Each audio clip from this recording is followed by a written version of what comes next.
Good morning students. As we were with chapter 12, that is air, water and weather. So today we are going to learn the topic water table. So let's learn what is water table.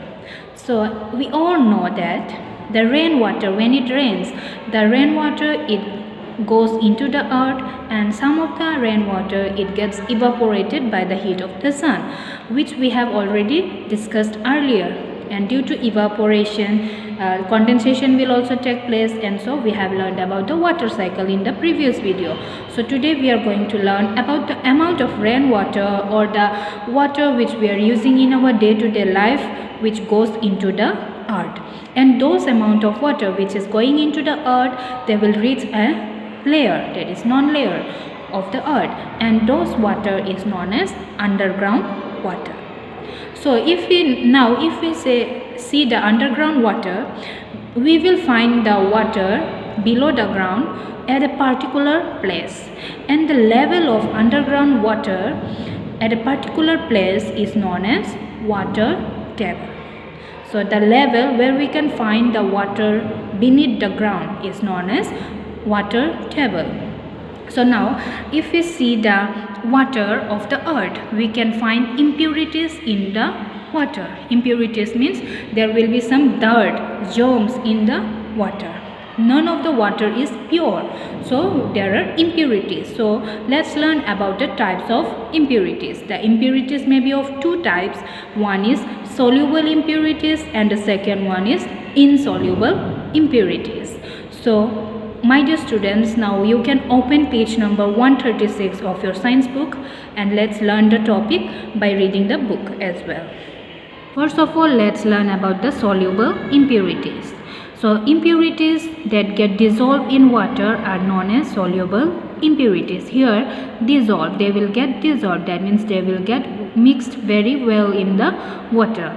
And we cannot see the soluble impurities with naked eye. Here naked eye meaning we cannot see directly with our eyes. We need to use some microscope, some magnifying glasses to see those type of impurities. So now let's see example of soluble impurities. Examples are germs, salts and minerals.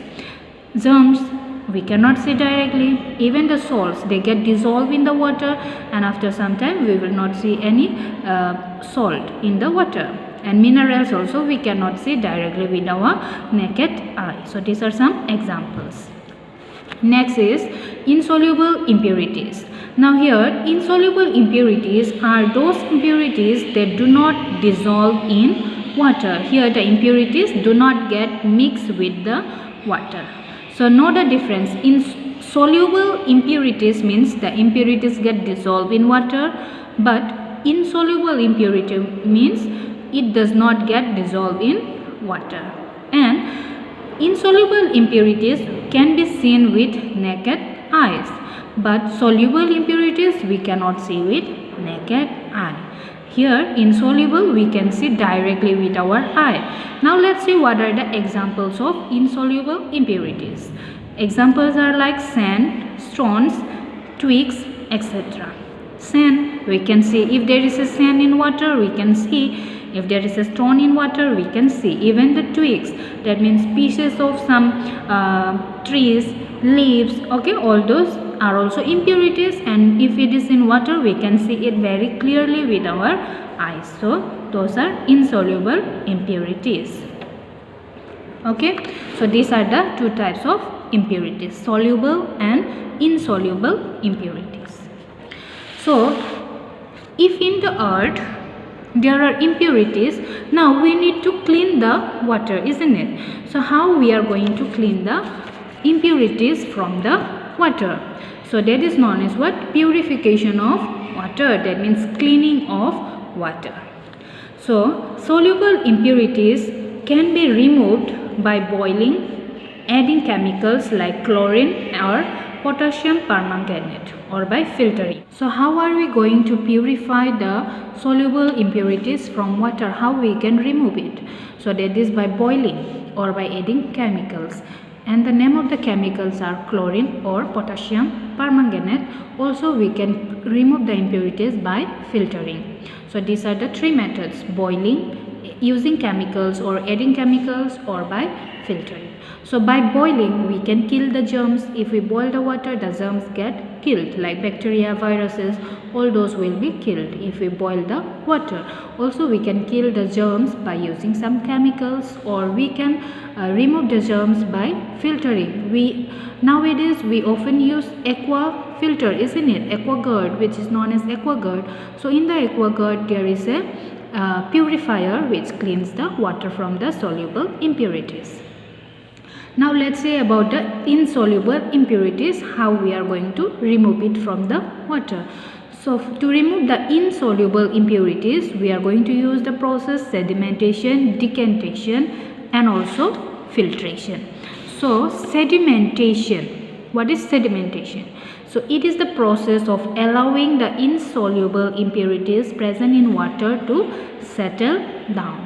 So by sedimentation we can settle down the impurities.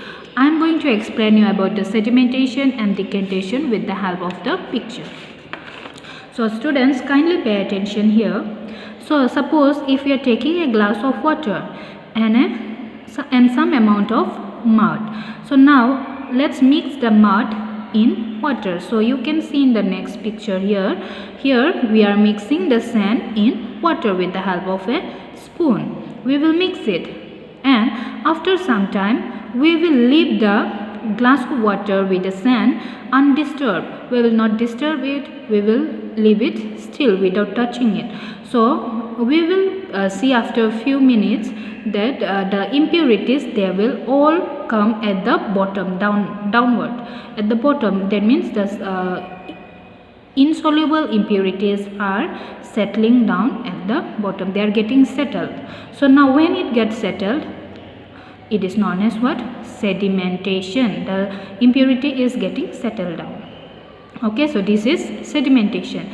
And next to sedimentation, now we can do decantation. Okay, only if sedimentation is done we can do decantation. Here decantation means the removing of water. Now slowly we will take the glass and we will pour the amount of water in another container. Here we are using a bowl. So if we pour, the sand will remain here itself and the water will flow. Okay, so in this way now we are separating the water and the sand, isn't it? Only the water is falling on the bowl but the sand is still in the glass. Okay, so in this way we are separating the mud and the water. So this process is known as what? Decantation. Is it clear? So now next is filtration. Now filtration is the process of removing insoluble impurities present in water using a filter. So for filtration we are going to use filter for removing the insoluble impurities, and filter which we are going to use are like a tin cloth, a strainer, or a filter paper. We can use tin cloth, a strainer, or a filter paper. So most of us, we drink tea, isn't it? We take tea. So when we are taking tea, when your parents are preparing tea for you, what they do? They will separate the tea from the tea leaves, isn't it? So how do they separate the tea from the tea leaves?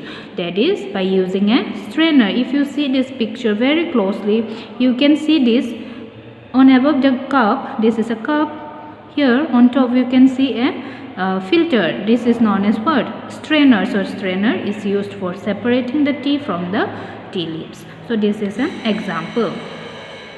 So students, we have completed this lesson. I hope you have understood. So thank you.